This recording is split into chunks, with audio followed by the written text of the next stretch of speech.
Hi, this is Richard C. I'm a math tutor here at Wyzant, answering a question submitted by a student.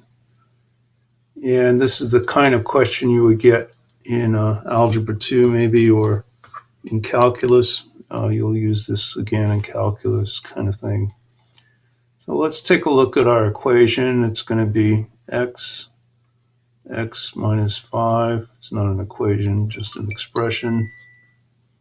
X squared minus 3x minus 28.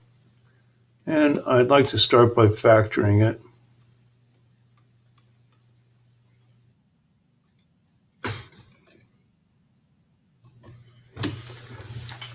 And then in the denominator, x, it factors again, x minus 7,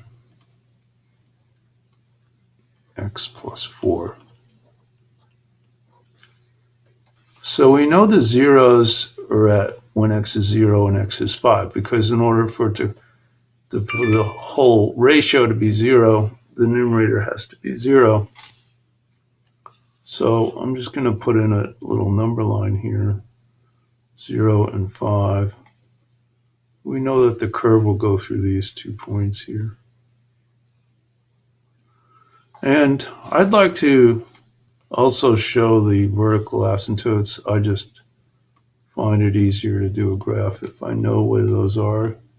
We're not going to do a full-fledged graph. We're going to just sort of sketch here. So this would be 7,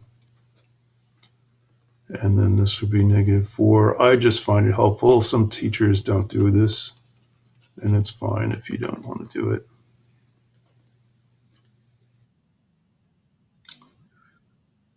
So I just need to know where this thing starts, and does it start above the x-axis or below the x-axis? So we're going to take something over here beyond -4. So let's try -5. F of -5 is going to be -5 times -10 all over -12 times -1.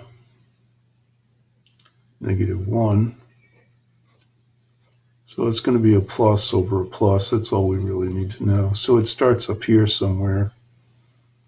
And because it's hitting this asymptote, it's going to go up like that.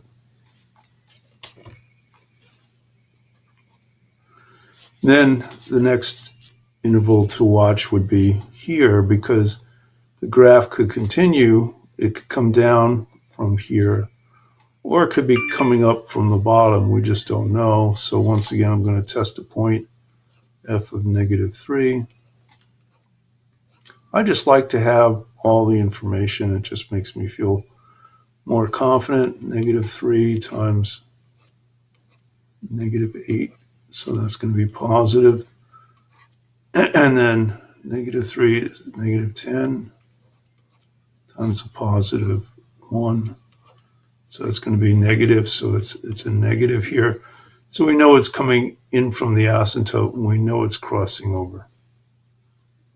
And we don't really much care what happens after here. Just we know that it's going to go back down to 7, and then it's going to pick up this other asymptote. Now at 7, it could start below here and come back up, or it could come down from here and stay up north. And so unfortunately, we need to know which that is in order to answer the question. So we'll do one more, say f of 8. So it's going to be 8 times 3 all over 1 times 12. So it's positive, so we know the curve is going to be coming down here. We know it doesn't cross. There are no zeros here, so it goes out like that.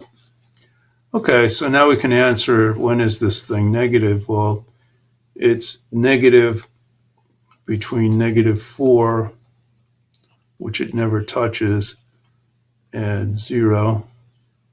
It's less than or equal to, not negative, not strictly negative, but less than or equal to 0.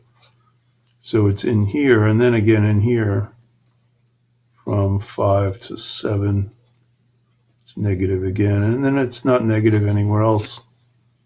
And the 5 should be a square here. It's like the 0. And that's it. So you're more or less sketching the graph is my approach.